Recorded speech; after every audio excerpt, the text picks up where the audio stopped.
Hello my dear student, कैसे हैं आप लोग। वेलकम है आपका maths by Deepak 1995 YouTube channel पर। मैं आज आप लोग के लिए क्लास 10 का गोलक चैप्टर को कंप्लीट करने वाला हूं, ठीक है ना। तो चलिए आज गोलक चैप्टर को हम लोग देखते हैं, ठीक है। कुछ बेसिक फार्मूला को पहले मैं बताऊंगा, उसके बाद एक्सरसाइज के क्वेश्चन को मैं सॉल्व कराऊंगा। जो भी छात्र नए हैं चैनल पर वो चैनल को सब्सक्राइब कर ले, बेल आइकन को प्रेस कर दे, ठीक है। और जितना हो सके अपने दोस्त बंधुओं को शेयर कीजिए, ओके। चलिए माय डियर स्टूडेंट, शुरू करते हैं आज के चैप्टर गोलक क्लास 10 का, है ना। वेस्ट बंगाल बोर्ड क्लास 10 के मैथ चैप्टर का, ओके।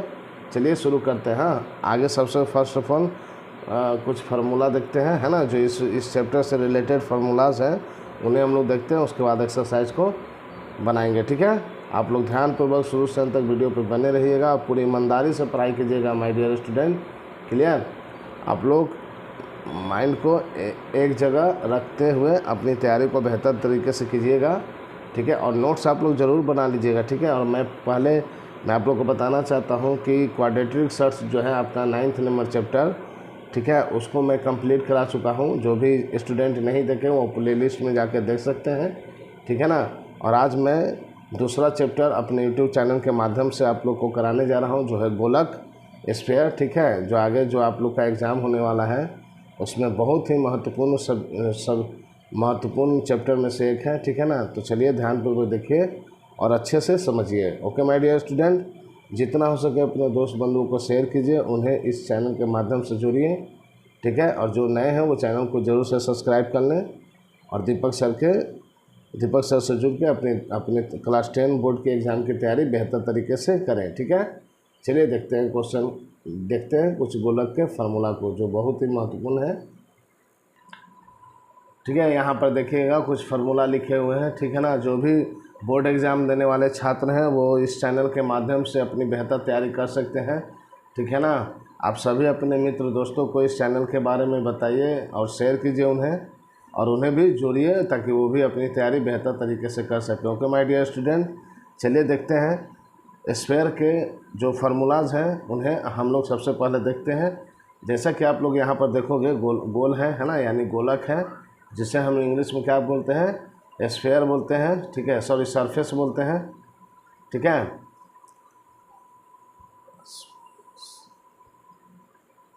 तो आगे देखिए, यहाँ पर आपका लिखा हुआ है गोलक के समग्र तल का क्षेत्रफल या फिर वक्र तल का क्षेत्रफल अगर आपसे पूछे तो आप लोग क्या फार्मूला कर दोगे, 4πr² वर्ग इकाई, ठीक है। और आपके प्रश्न में अगर सेंटीमीटर में है, मीटर में है तो वो इकाई के जगह पर लिखाएगा, ठीक है। जब मैं क्वेश्चन कराऊंगा तो उसमें आप लोग को मिलेगा ऐसे। अगर आप लोग याद रखिएगा 4πr², ठीक है। गोलक के समग्र तल का क्षेत्रफल और वक्र तल का क्षेत्रफल क्या होता है माय डियर स्टूडेंट, 4πr² वर्ग इकाई, ठीक है। जहाँ पर पाई का वैल्यू हम लोग 22/7 या फिर 3.4 लेते हैं अकॉर्डिंग टू क्वेश्चन, है ना। आगे देखिए, और अर्धव्यास को हम लोग r से डिनोट करते हैं, ठीक है। चलिए आगे देखते हैं हम लोग। और गोलक के आयतन, गोलक का आयतन क्या होता है, तो गोलक के आयतन का फॉर्मूला होता है 4/3πr³ घन इकाई, ठीक है ना। और आप लोग ध्यान रखिएगा कि जब आप प्रश्न करोगे, जब प्रश्न हम लोग बनाएंगे तो वहाँ पर इस इकाई का बहुत ही महत्व है, ठीक है ना। अगर घन दिया है तो आप लोग समझ जाना, मान लीजिए आपका क्वेश्चन में दिया रहेगा घन सेंटीमीटर या घन मीटर या घन इकाई, इसका मतलब होता है माय डियर स्टूडेंट कि उसका आयतन निकालना है, ठीक है ना। चाहे गोलक हो चाहे अर्धगोलक हो, जो भी दिया रहे, ठीक है। तो आप लोग समझ जाइएगा कि अगर घन सेंटीमीटर या घन इकाई दिया है तो हमें क्या निकालना है, आयतन निकालना है, ठीक है। और अगर वर्ग दिया हुआ हो, है ना, वर्ग इकाई या वर्ग सेंटीमीटर, तो आप क्या निकालोगे, क्षेत्रफल निकालोगे, एरिया निकालते हैं हम लोग, ठीक है। याद रखिएगा इस बात को, ठीक है। चलिए आगे देखते हैं। आगे आपका है अर्धगोलक। अर्धगोलक देखिए डायग्राम है ना। आधा पूर्ण गोले यानी गोलक होता है और अर्धगोलक आपका यहाँ पर है तो हेमिस्फीयर इसको बोलते हैं, ठीक है। तो अर्धगोलक का है आपका, अर्धगोलक के वक्र तल का क्षेत्रफल है 2πr² वर्ग इकाई, ठीक है। और अर्धगोलक के समग्र तल का क्षेत्रफल है 3πr² वर्ग इकाई, क्लियर।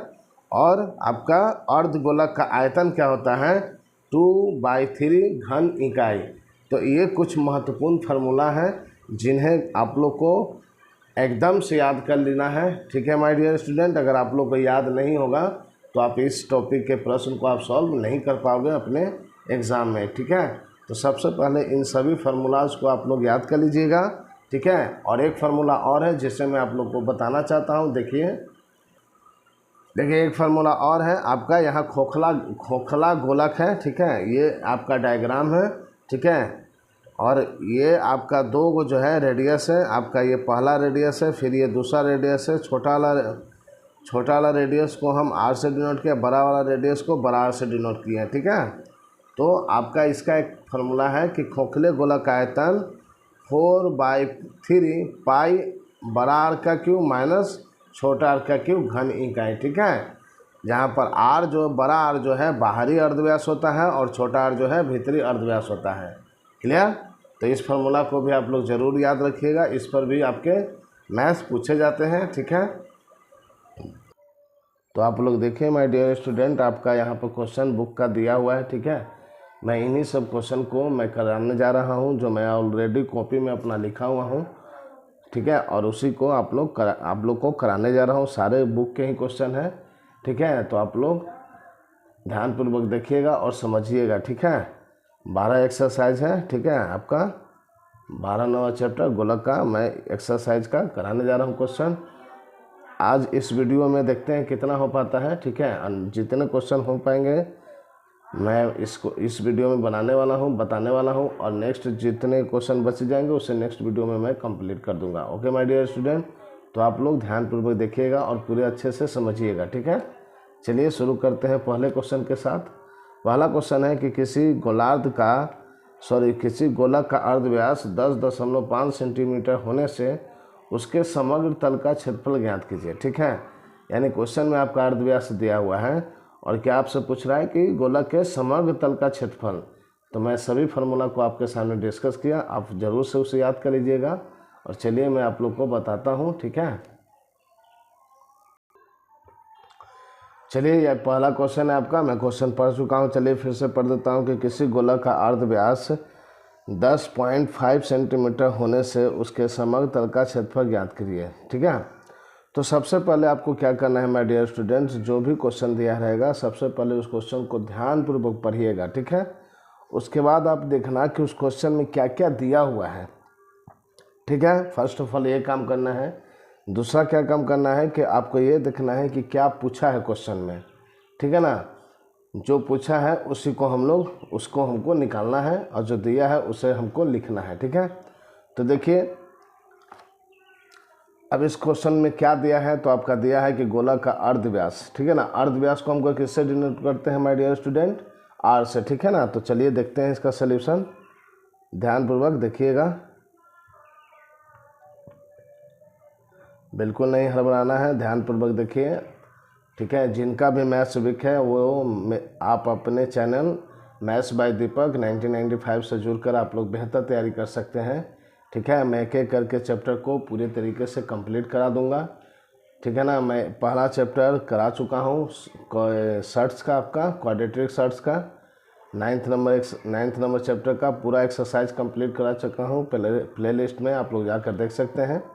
ठीक है, जिन्होंने नहीं देखा है, और जो भी छात्र नए हैं चैनल को सबसे पहले आप लोग सब्सक्राइब कर लो माय डियर स्टूडेंट। तो देखिए इस क्वेश्चन में आपका सबसे पहले दिया है अर्धव्यास। ठीक है ना, तो लिखिएगा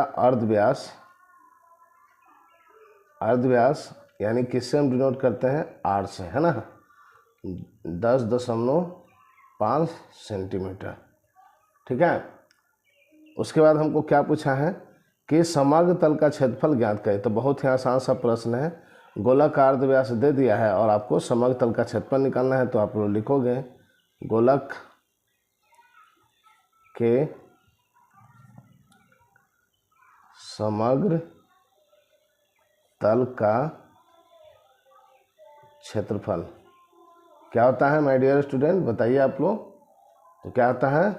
4πr²। ठीक है, क्लियर?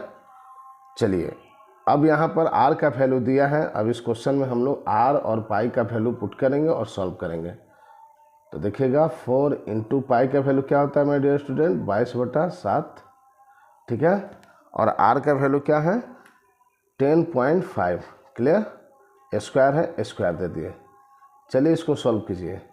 तो 4 इंटू 22/7 गुना, अब 10.5 को हम लोग क्या लिख सकते हैं, लिख सकते हैं 105/10 इंटू 105/10। कैसे हुआ, तो जब इसका दशमलव हटाइएगा तो आपका नीचे में 0 आएगा ना, तो ऊपर में बच जाएगा 105 और नीचे में बच जाएगा आपका 10। तो स्क्वायर है यानी 2 बार लिखाया, क्लियर, ठीक है ना।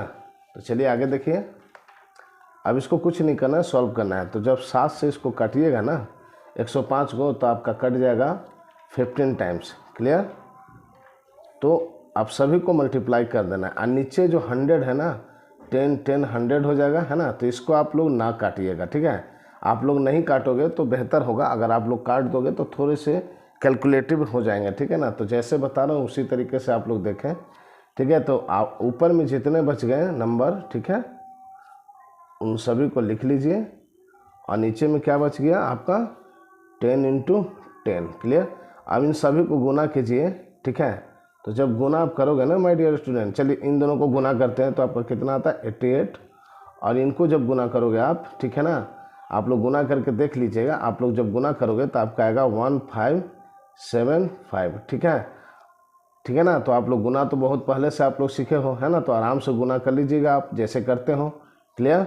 और नीचे में आपका क्या हो गया 100, है ना। अब क्या करना है इसके बाद, अब इसके बाद आप लोग को करना है कि इसका आप लोग को मल्टीप्लाई करना है, ठीक है। जितना मल्टीप्लाई करके आएगा उतना लिखना है, उतना बाई 100, ठीक है। तो आप लोग मल्टीप्लाई करो। तो देखिए माय डियर स्टूडेंट, जब इसका मल्टीप्लाई आप लोग करोगे ना तो आपका आएगा 138600, ठीक है। इन दोनों का मल्टीप्लाई जब करोगे आप लोग तो यहाँ पर देखोगे 2 0 से 2 0 कैंसिल हो गया, यानी आपका आंसर क्या आ गया 1386। और आपका क्या पूछा है क्वेश्चन में, समग्र तल का क्षेत्रफल। तो जब क्षेत्रफल पूछे तो हम लोग क्या लिखेंगे, और आप लोग देखो क्वेश्चन में लिखा हुआ है सेंटीमीटर, है ना। सेंटीमीटर आपका दिया हुआ था क्वेश्चन में, देखिए सेंटीमीटर है। तो यहाँ पर क्षेत्रफल के लिए हम लोग यूनिट क्या लिखेंगे, आप लोग लिखोगे वर्ग सेंटीमीटर, ठीक है। या इसको हम लोग शॉर्ट में cm स्क्वायर भी लिखते हैं, क्लियर। तो यही आपका इस क्वेश्चन का आंसर हो गया, ठीक है। इस क्वेश्चन का आपका आंसर हो गया। तो पहला क्वेश्चन हम लोग बहुत अच्छे से समझ लिए। ओके माय डियर स्टूडेंट, चलिए अगले क्वेश्चन को देखते हैं। हम लोग दूसरे नंबर प्रश्न को देखते हैं। चलिए माय डियर स्टूडेंट, दूसरे प्रश्न को हम लोग देखते हैं। लिखा है किसी चमड़े का बॉल तैयार करने में 17.50 रुपया प्रति वर्ग सेंटीमीटर के हिसाब से 431.20 रुपया लगेगा, तो बॉल का व्यास ज्ञात करें, ठीक है ना। तो इस क्वेश्चन में क्या दिया हुआ आपको, सबसे पहले आप लोग क्वेश्चन को पढ़ें और समझने का प्रयास करें, ठीक है। तो दिया है कि एक बॉल है, ठीक है, एक वर्ग, किसी चमड़े का एक बॉल तैयार करने में 17.50 रुपये प्रति वर्ग सेंटीमीटर के हिसाब से 431.20 रुपया लगेगा, तो बॉल का व्यास कितना होगा, ठीक है। तो आप लोग इस क्वेश्चन में किस तरीके से बनाइएगा, तो देखिए सॉल्यूशन में हम लोग लिखेंगे कि एक वर्ग प्रति सेंटीमीटर, ठीक है, चमड़े के बॉल तैयार करने में 17.5 रुपया लगता है, ठीक है।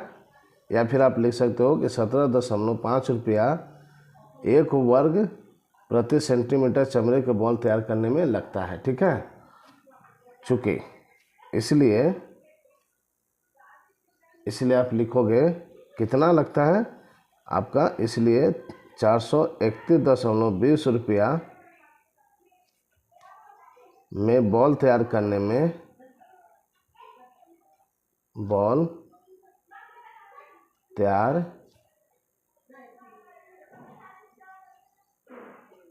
तैयार करने में कितना हो जाएगा, तो आपका 431.20 बटा आपका हो जाएगा 17.5। ठीक है, अब इसको सॉल्व कीजिए आप लोग। तो जब इसको सॉल्व कीजिएगा तो यहाँ दशमलव से आप दशमलव हटाइएगा तो ऊपर में आपका 10 हो जाएगा। ठीक है, क्योंकि दशमलव के बाद एक अंक थे, और यहाँ से जब दशमलव हटाइएगा तो नीचे में आपका 100 हो जाएगा, क्योंकि दशमलव के बाद 2 अंक थे। अब देखिएगा यहाँ पर 1 0 से 1 0, फिर 1 0 से 1 0 कट गया, आपका बच गया 4312 डिवाइडेड बाय 175। क्लियर। अब इसको आप लोग को काटना है, ठीक है ना, काट के आपको चेक करना है कितना आएगा। तो जब इसको आप लोग काटोगे, ठीक है ना, सपोज मान लो आप लोग 7 से जब इसको काटोगे आप लोग 7 से आप भाग दीजिएगा ना, तो 6 टाइम डिविजिबल है, और ये आपका 25 टाइम डिविजिबल है। ठीक है ना, तो 616 बटा आपका 25 सेंटीमीटर स्क्वायर आ गया है ना। क्लियर, वर्ग सेंटीमीटर बोला था ना, तो सेंटीमीटर स्क्वायर आ गया। अब क्या करना है, अब आपको पूछा है कि बॉल का व्यास कितना होगा। ठीक है, तो ये आपका क्या आ गया, बॉल के समग्र तल का क्षेत्रफल आ गया। ठीक है माय डियर स्टूडेंट, तो हम लोग यहाँ से लिखेंगे कि बॉल के समग्र तल का क्षेत्रफल क्या होता है, आपका होता है 4 पाई r स्क्वायर। ठीक है, ठीक है। अब यहाँ आप लोग क्षेत्रफल निकाल चुके हो, ठीक है ना, कितना आया है आपका, तो आप लोग लिखोगे 616 डिवाइडेड बाई 25, और यहाँ आपका है 4 पाई r स्क्वायर। क्लियर, ठीक है ना। आपका क्षेत्रफल यहाँ से हम लोग निकाले थे, अब यहाँ से हम लोग r का वैल्यू निकालेंगे। ठीक है, तो कैसे निकालेंगे देखिए आप लोग, तो आप लोग यहाँ पर देखोगे 4 पाई का वैल्यू 22/7 गुना r स्क्वायर बराबर 616 डिवाइडेड बाई 25। ठीक है, अब इसको सॉल्व करना है ना, आप जितना फास्ट सॉल्व कर पाइए उतना बेहतर है। तो कैसे आप लोग काटोगे इसको बताइए, किस तरीके से इसे काटिएगा आप लोग। ठीक है, तो आप लोग चेक करो, इसे बनाओ आप लोग। 1 मिनट, सॉरी कुछ काम हो गया। देखिए यहाँ पर माय डियर स्टूडेंट, कैसे आप लोग काटोगे सॉल्व कीजिएगा।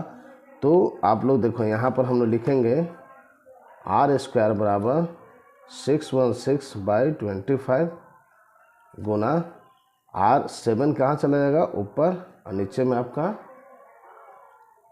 में आपका हो जाएगा 4 × 22। ठीक है, अब इसको सॉल्व कीजिए। तो 11 से हम लोग इसको जब काटेंगे तो आपका 2 से काटोगे तो 77 टाइम कट जाएगा ये।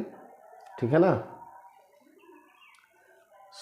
2 से आप जब इसको काटोगे तो 308 टाइम कटेगा। क्लियर, जब 2 से इसको भाग दीजिएगा तो 308 टाइम कटेगा। ठीक है, और इसको 2 से भाग दीजिएगा तो 11 बार में कटेगा। ठीक है ना, फिर 4 से जब इसको भाग दीजिएगा आप लोग, 4 से जब इसको भाग देंगे हम लोग तो 308 कटा 77 टाइम। ठीक है, क्लियर। और फिर 11 से हम लोग जब 77 को काटेंगे तो 7 टाइम कटा, तो आपका क्या बच गया, आपका हो गया, देखिए माय डियर स्टूडेंट। ठीक है, तो यहाँ से हमने r का वैल्यू निकाला।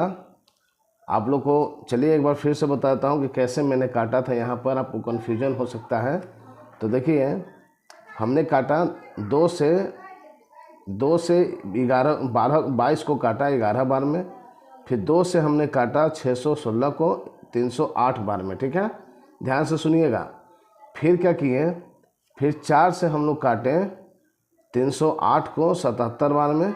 ठीक है, फिर 11 से हमने काट दिया 77 को 7 बार में। ठीक है, तो यहाँ पर आपका 7 और यहाँ पर 7, तो वही लिख दिए 7 × 7, और नीचे में आपका 25। क्लियर, ठीक है ना। और इसलिए r बराबर हम लोग क्या लिखे, अंडर रूट, स्क्वायर हटाने के लिए हम लोग लिखे r बराबर अंडर रूट 7 × 7 बाई 25। तो ये 749 किसका होता है, 7 का, और आपका 25 का क्या होता है 5। तो इसका जब हम लोग दशमलव में किए हैं, भाग दिए इसका, तो 1.5 सेंटीमीटर आया। किसका वैल्यू, आर का। तो क्वेश्चन में हमको पूछा है कि बॉल का व्यास कितना होगा। तो बॉल का व्यास बराबर क्या होता है, व्यास का फॉर्मूला होता है 2r, है ना, और अर्धव्यास मतलब r, है ना। तो व्यास हम लोग निकाले, तो व्यास जब भी पूछे तो 2r आप लोग लिखोगे, 2 से गुना कर दोगे, जितना आपका अर्धव्यास आएगा यानी r का वैल्यू आएगा। तो हमने गुना कर दिया तो मेरा आ गया 2.8 सेंटीमीटर। ठीक है, तो ये इस प्रश्न का आंसर आपका 2.8 सेंटीमीटर है। ओके माय डियर स्टूडेंट, चलिए अब तीसरे प्रश्न को हम लोग देखते हैं। चलिए देखिए 3 नंबर प्रश्न में क्या कह रहा है। लिखा है विद्यालय में 7 फुट खेल के लिए जो बॉल व्यवहार किया जाता है उसका व्यास 7 सेंटीमीटर होने से बॉल में कितने घन सेंटीमीटर लोहा है ज्ञात करें। यहाँ आपका देखिए यूनिट क्या दिया है, घन सेंटीमीटर, है ना। जैसे कि मैं स्टार्टिंग में बताया था कि आप इकाई से पता कर सकते हैं कि उसका आयतन ज्ञात करना है या आपका क्षेत्रफल ज्ञात करना है। ठीक है, तो यहाँ घन सेंटीमीटर है माय डियर स्टूडेंट, तो आप समझ जाओ कि आपको आयतन ज्ञात करना है। ठीक है, तो सबसे पहले क्वेश्चन को ध्यानपूर्वक समझें, फिर उसके बाद आप लोग सॉल्व कीजिए, बहुत ही आसान है। तो आपका इस क्वेश्चन में आपको दिया है व्यास, देखिए व्यास दिया है, कितना दिया है 7 सेंटीमीटर, है ना। तो हम लोग लिखेंगे, सबसे पहला काम होना चाहिए माय डियर स्टूडेंट क्वेश्चन को पढ़ना, फिर समझना और उसमें देखना कि क्या क्या दिया हुआ और क्या पूछ रहा है। ठीक है ना, मैं बार बार यही बात बोल रहा हूँ, जब इन दोनों को आप लिख लोगे ना तो आप आसानी से क्वेश्चन को सॉल्व कर दीजिएगा। ठीक है, तो सबसे पहले आप देखो क्वेश्चन में दिया है व्यास, तो लिखेंगे व्यास, व्यास को हम किससे लिखते हैं 2r से, बराबर कितना है 7 सेंटीमीटर। ठीक है, अब यहाँ से हम लोग क्या लिखेंगे अर्धव्यास, अर्धव्यास, अर्धव्यास को क्या लिखते हैं r, तो 7 बटा आपका 2 हो जाएगा इतना सेंटीमीटर। क्लियर, तो r आपका 7 बटा 2 सेंटीमीटर हो गया। अब आपका पूछ रहा है कि बॉल में कितना घन सेंटीमीटर लोहा लगाया जाए। घन सेंटीमीटर मतलब आयत आपका पूछा है, किसका आयतन पूछा है, आयतन आपका किसका पूछा है बॉल का, है ना। तो हम लोग लिखेंगे बॉल का आयतन क्या होगा माय डियर स्टूडेंट, बताइए बॉल का आयतन क्या होगा, तो 4/3 पाई आर का क्यू। ठीक है, घन सेंटीमीटर है तो यहाँ पर सेंटीमीटर का क्यू लिखते जाइए। ठीक है ना, आप घन सेंटीमीटर भी लिख सकते हैं या फिर सेंटीमीटर का क्यू भी लिख सकते हैं शॉर्ट में। क्लियर, चलिए आगे देखते हैं, सॉल्व कीजिए। अब r का वैल्यू r के जगह पर पुट कर दीजिए, 4/3 पाई का वैल्यू आपका होता है 22/7 और r का वैल्यू कितना है 7/2, यानी इसका पावर 3 करेंगे तो हम इसको क्या लिख सकते हैं 3 बार लिख सकते हैं ना। ठीक है, इसके जगह पर अगर आप ये बैठाओगे तो 3 बार है, पावर 3 है यानी 3 बार लिखे। क्लियर, चलिए इसको सॉल्व कीजिए। तो यहाँ पर देखोगे 7 से 7 कट गया। ठीक है, और यहाँ पर 2 दूनी 4 और 4 से 4 कट गया, और देखिए 2 से आपका 22 कट जाएगा 11 बार में, तो आपका बच गया 11 × 7 × 7 डिवाइडेड बाय 3। क्लियर, और जब इसको आप गुना करोगे तो आपका क्या आएगा, आपका आएगा 539/3। ठीक है, क्लियर, इसका जब आप लोग पूर्णांक तोड़िएगा भागा देख के इस तरीके से, ठीक है, आप लोग तो इतना जानते ही होंगे, जब इस तरीके से आप भाग दोगे तो आपको देखिए 1 टाइम में 3 आपका कैरी बच गया 2, फिर 3 7 टाइम में 21। ठीक है, फिर आपका यहाँ 2, फिर 9, फिर आपका 9 टाइम में 27, फिर यहाँ पर आपका क्या बच गया 2। तो आपका आंसर इसी से आप लोग का निकल गया पूर्णांक में आंसर कितना 179 पूर्णांक 2/3 क्या हो गया सेंटीमीटर का क्यू, यानी घन सेंटीमीटर। ठीक है ना, जो मेरा प्रश्न पूछा था। तो हम लोग लिख सकते हैं कि आपका बॉल में कितने घन सेंटीमीटर लोहा लगाए जाएंगे, तो 179.2/3 घन सेंटीमीटर क्या है लोहा लगाए जाएंगे। ठीक है, तो इस प्रश्न का आंसर आपका ये हो गया। क्लियर, चलिए अगले क्वेश्चन को देखते हैं माय डियर स्टूडेंट। चलिए 4 नंबर क्वेश्चन को हम लोग देखते हैं। सबसे पहले क्वेश्चन को पढ़िए और देखिए कि क्या क्या दिया है और क्या निकालना है। 28 सेंटीमीटर व्यास वाले एक ठोस गोलक को जल में पूर्ण रूप से डुबाने पर कितने परिमाण में जल उठेगा, उसे ज्ञात करें। यहाँ पर आपका पूछा है कि कितना जल उठेगा, ठीक है ना। तो ऐसे वर्ड जब भी रहेंगे तो आप लोग समझिएगा, वहाँ पर क्या करेंगे, आयतन ज्ञात करेंगे, ठीक है ना। उठेगा, पिघलेगा, फैलेगा, ऐसे जितने वर्ड होंगे वहाँ पर हम लोग क्या ज्ञात करेंगे, आयतन, ठीक है। याद रखिएगा ऐसे वर्ड को, ठीक है ना। आपका कभी कभी क्वेश्चन में आपको समझना होगा वर्ड से कि क्या यहाँ पर निकालना है। तो देखोगे 28 सेंटीमीटर व्यास वाले एक ठोस गोले को जल में पूर्ण रूप से डुबाने पर कितने परिमाण में जल उठेगा, या फिर यहाँ लिखता फैलेगा, ठीक है। तो ऐसे जितने वर्ड रहेंगे आप लोग क्या समझोगे, या पिघलेगा, तो ऐसे जितने वर्ड रहेंगे तो आप समझ जाना आयतन निकालना है, ठीक है। इस बात को नोट रखिएगा, ठीक है। तो चलिए क्वेश्चन में आपका दिया है व्यास दिया है, देखिए फिर व्यास दे दिया कितना, 28 सेंटीमीटर, है ना। तो हम लोग लिखेंगे व्यास बराबर 28 सेंटीमीटर, ठीक है। इसलिए अर्ध व्यास बराबर 28/2, तो आपका कितना आ गया, 14 सेंटीमीटर। क्लियर, ठीक है। अब आप क्वेश्चन में हमने बताया आपको कि क्या पूछ रहा है, जल उठेगा, यानी आपका पूछा है आयतन, है ना। तो आप लोग यहाँ पर लिखोगे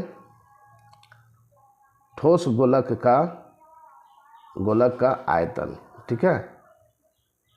आयतन क्या होगा, 4π3πr का क्यूब, सेंटीमीटर का क्यूब। क्लियर, ठीक है। आप सेंटीमीटर की जगह क्या लिख सकते हैं, घन सेंटीमीटर भी लिख सकते हैं, ठीक है। अब यहाँ पर r का वैल्यू पुट कीजिए और सॉल्व कर दीजिए। पाई का वैल्यू होता है 22/7। बिल्कुल चिंता नहीं करना है, आप लोग बेहतर शिक्षक से पढ़ने आए हो, है ना। आप लोग चिंता नहीं कीजिएगा, आप बस अपने चैनल से जुड़े रहिए, ठीक है। आपको सभी एक एक करके चैप्टर का पूरा इजी तरीके से, बहुत ही आसानी से और बहुत ही सरल भाषा से आप लोग को सभी चैप्टर में पढ़ा दूंगा। आप लोग बस उसे रिवीजन कीजिएगा, नोट्स बना लीजिएगा और एग्ज़ाम देने जाइएगा, और बहुत ही अच्छा एग्ज़ाम आप लोग दोगे, ठीक है। पर आपको नोट्स बनाने होंगे और रिवीजन करने होंगे। माय डियर स्टूडेंट, अगर आप ये नहीं करते हो तो आप कहीं भी पढ़ लो, किससे भी पढ़ लो, किसी भी शिक्षक से पढ़ लो, आपका मैथ्स स्ट्रॉन्ग नहीं होगा। मैथ्स का सबसे मेन स्ट्रॉन्ग होता है रिवीजन करना, बार बार रिवीजन करना, जब तक नहीं आ रहा तब तक रिवीजन करना, ठीक है ना। और जितना हो सके नए नए क्वेश्चन को प्रैक्टिस करना, ठीक है, और नोट्स बनाकर, ठीक है ना, ताकि आपको बोर्ड एग्ज़ाम तक काम आए, है ना।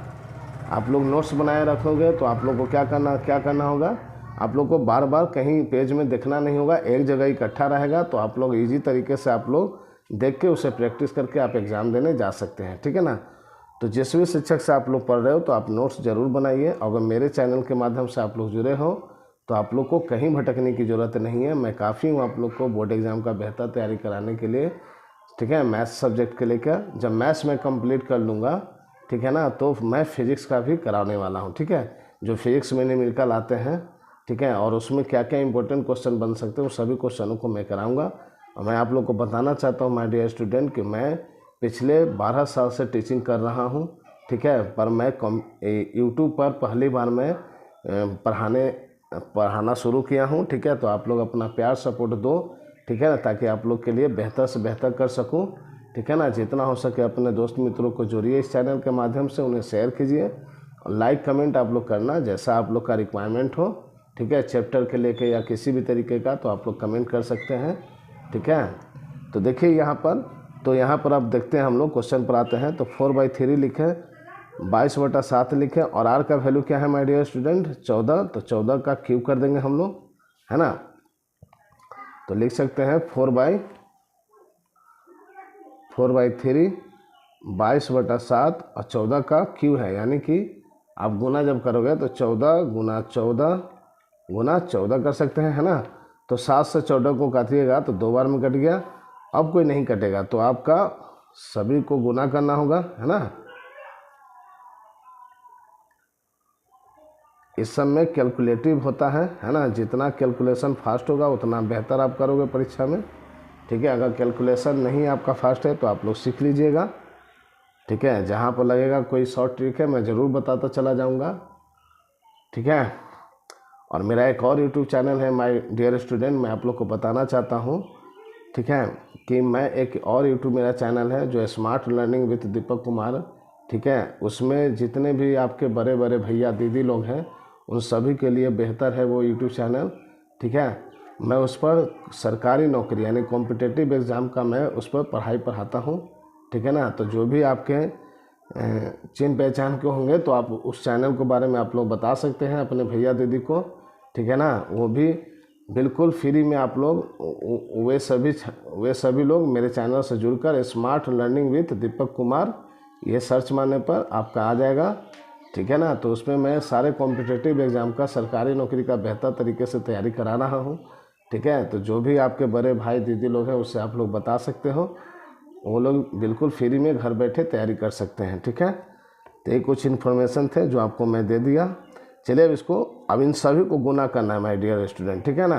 तो जब गुना कीजिएगा, ठीक है, तो आप लोग तो तेज़ हो, है ना, मैं समझ सकता हूँ आप लोग तो तेज़ हो। तो इन सभी को जब आप गुना करोगे तो मैं एग्जैक्ट लिख देता हूँ आपका, ठीक है, क्योंकि अगर उतना गुना करने चला तो बहुत टाइम लग जाएंगे। तो आप लोग गुना कर लीजिएगा। तो आपका जब इस सभी को गुना करोगे ना तो आपका आएगा 34496 डिवाइडेड बाई 3। क्लियर, समझे। अब इसको फिर पूर्णांक तोड़िएगा जैसे मैंने बताया था पिछले में, ठीक है ना। 34496 3 से इसको जब पूर्णांक तोड़िएगा तो आपका आएगा 11498/2/3, ठीक है। इतना पूर्णांक आपका क्या चाहिए, सेंटीमीटर का क्यूब, घन सेंटीमीटर, है ना। तो आपका क्वेश्चन पूछा था कि कितने परिमाण में जल उठेगा, तो इतने परिमाण में जल उठेगा और ये आपका आंसर हो गया। आप लोग अंत में ज़रूर लिखिएगा कि अतः इतने घन सेंटीमीटर के परिमाण में जल जो है ऊपर उठेगा, ठीक है। चलिए अगले क्वेश्चन को देखते हैं माय डियर स्टूडेंट। तो देखिए माय डियर स्टूडेंट 5 नंबर प्रश्न को, किसी गोलाकार गैस बैलून को फुलाने के समय उसका अर्धव्यास 7 सेंटीमीटर है। 7 सेंटीमीटर से 21 सेंटीमीटर होने से बैलून के पहले और बाद के समग्र तल के क्षेत्रफल का अनुपात ज्ञात करें, ठीक है। तो मैंने आपको बताया था कि सबसे पहले आप लोग ध्यानपूर्वक क्वेश्चन को पढ़िएगा, फिर उसमें देखिएगा क्या दिया है और क्या निकालना है, ठीक है ना। तो फिर से क्वेश्चन को पढ़ते हैं। किसी गोलाकार गैस बैलून को फुलाने के समय उसका अर्धव्यास 7 सेंटीमीटर से आपका कितना हो जाता है, 21 सेंटीमीटर हो जाता है, ठीक है। यानी 2 गो अर्धव्यास आपका दिया हुआ है, ठीक है। होने से बैलून के पहले यानी पहला अर्धव्यास आपका 7 सेंटीमीटर है और बाद वाला जो होगा उसका आपका 21 सेंटीमीटर है। क्लियर। तो यहाँ पर 2 गो बैलून है जिसका अर्धव्यास दिया हुआ है आपका 7 सेंटीमीटर और 21 सेंटीमीटर, ठीक है। तो उन सभी के समग्र तलों के क्षेत्रफल का अनुपात निकालना है। तो देखिए कैसे इसको सॉल्व करेंगे हम लोग। लिखेंगे, आपका यहाँ पर लिखोगे तो आपका दिया है अर्धव्यास आपका कितना दिया है पहले का, तो यहाँ पर लिखोगे ठोस गोलक का आयतन, ठीक है, आयतन। क्लियर। तो ठोस गोलक का आयतन हमने लिखा, तो यहाँ पर आप लोग क्या लिखोगे 4/3 पाई आर का क्यूब, और आपका किस में है, सेंटीमीटर में है, तो घन सेंटीमीटर हो गया, ठीक है ना। अब इसका देखिए आपका दिया हुआ है कितना, 7 सेंटीमीटर, है ना। आपका कितना दिया है, 7 सेंटीमीटर, ठीक है। सॉरी यहाँ पर मिस्टेक हो गया मेरे डियर स्टूडेंट, सॉरी। आप यहाँ पर लिखोगे पहले, है ना, पहले गोलाकार गैस बैलून का अर्धव्यास किससे हम लोग डिनोट करते हैं, आर से। कितना दिया है माय डियर स्टूडेंट, आपका 7, ठीक है। सॉरी इसके लिए आपका 7 सेंटीमीटर हो गया। क्लियर। अब यहाँ पर लिखोगे दूसरे, जो बाद में बोला ना बाद के, तो लिखेंगे दूसरे गोलाकार गैस के बैलून का अर्धव्यास कितना हो जाएगा आपका, कितना आप लोग लिखोगे। यहाँ पर आप सपोज मान लीजिए R1 लिख दिए, R1, और यहाँ पर आप लोग लिख सकते हो R2, ठीक है ना। R2 लिख दिए तो कितना है आपका 21 सेंटीमीटर, 21 सेंटीमीटर। पहले का था अर्धव्यास 7 सेंटीमीटर और दूसरे का कितना था 21 सेंटीमीटर, ठीक है ना, क्लियर। पहले गोलाकार गैस बैलून का अर्धव्यास आपका 7 सेंटीमीटर और दूसरे गोलाकार गैस बैलून का अर्धव्यास आपका कितना होगा 21 सेंटीमीटर। तो पहले गोलक को हम R1 से डिनोट किए अर्धव्यास को, दूसरे अर्धव्यास को R2 से, ठीक है। अब अकॉर्डिंग टू क्वेश्चन हम लोग लिखेंगे, जैसा कि क्या पूछा है समग्र तल के क्षेत्रफलों का अनुपात, तो हम लोग लिखेंगे पहले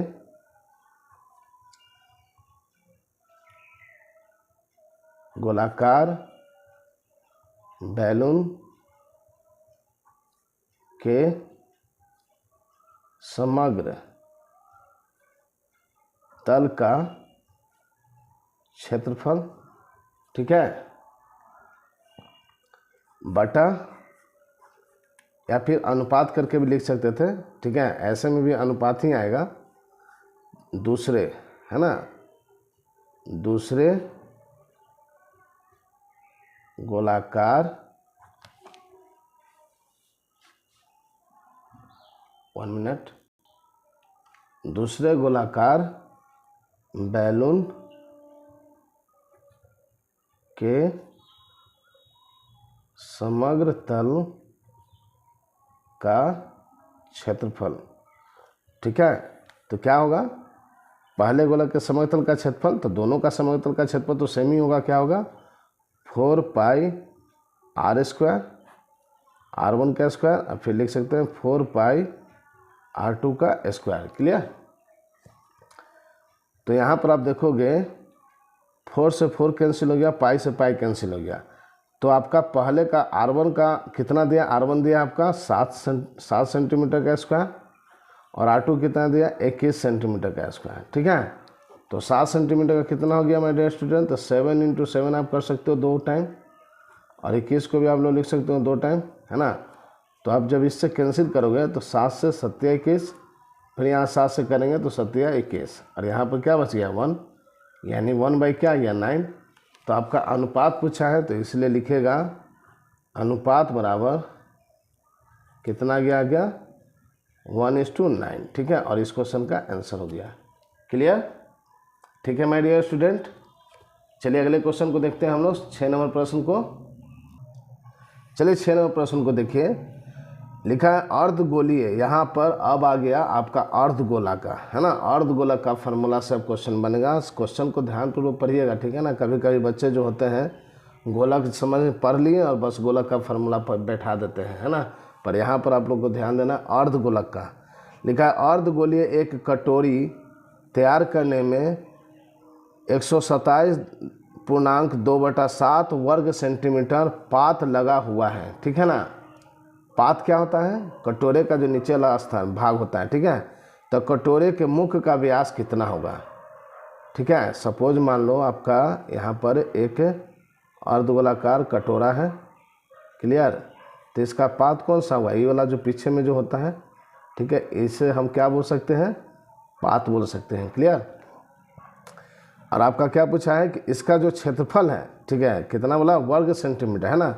तो इसका जो क्षेत्रफल आपका दिया है कितना दिया है 127.2/7 सेंटीमीटर का स्क्वायर, है ना, दिया है आपका क्वेश्चन में, ठीक है। अब बोला है इतना सेंटीमीटर, तो कटोरे के मुख का व्यास कितना होगा, ये जो मुख है, ठीक है, ये जो मुख आपका है ना बना हुआ, इसका पूछा है व्यास कितना होगा, ठीक है, व्यास यानी 2r आपका पूछा है कितना होगा, क्लियर। आप चाहो तो एग्ज़ाम में डायग्राम भी बना सकते हो, नहीं तो आप बिना डायग्राम के भी आप लोग बना सकते हैं, क्लियर। तो हमें दे दिया है क्षेत्रफल दिया अर्धगोलक का और व्यास पूछा है, तो हम कैसे लिखेंगे, तो देखिए यहाँ पर लिखेंगे, चूँकि आपका क्षेत्रफल दिया है अर्धगोलक का, तो आप लोग लिखोगे सॉल्यूशन में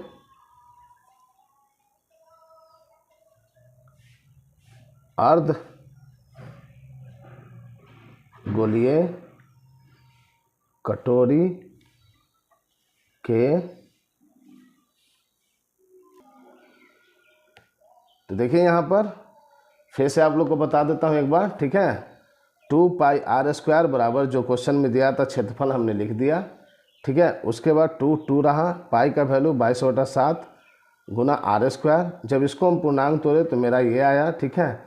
हमने देखा कि दोनों साइड 7 है तो 7 को काट दिया, ठीक है।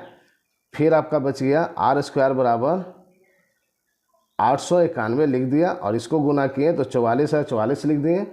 फिर इसको जब हम लोग 11 से काटे, ठीक है, 11 से इसको भाग दिए तो 81 टाइम कटा और इसको 11 से भाग दिए तो 4 टाइम करता है, ठीक है। तो r² बराबर क्या हो गया 81/4, इसलिए हम लोग लिखे r बराबर √81/4।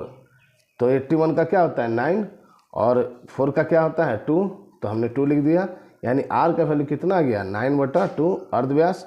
पर मुझसे क्वेश्चन पूछा था कि कटोरे का मुख का व्यास कितना होगा, तो व्यास बराबर क्या होता है 2r। तो r के जगह पर हमने 9/2 लिखा, 2 से 2 को काट दिया, क्या हो गया मेरा 9 सेंटीमीटर, ठीक है। तो इस क्वेश्चन का आंसर आपका 9 सेंटीमीटर हो गया। ओके माय डियर स्टूडेंट, ठीक है। चलिए अगले क्वेश्चन को देखते हैं हम लोग।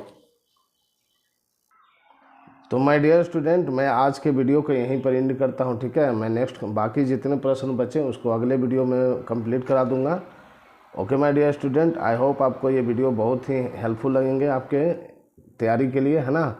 तो आप लोग मेरे चैनल को सब्सक्राइब कर लीजिए और दीपक सर के चैनल से जुड़ जाइए आप लोग, और बेहतर तरीके से आप लोग तैयारी करें और अपने दोस्त बंधुओं को भी जोड़ें, ठीक है।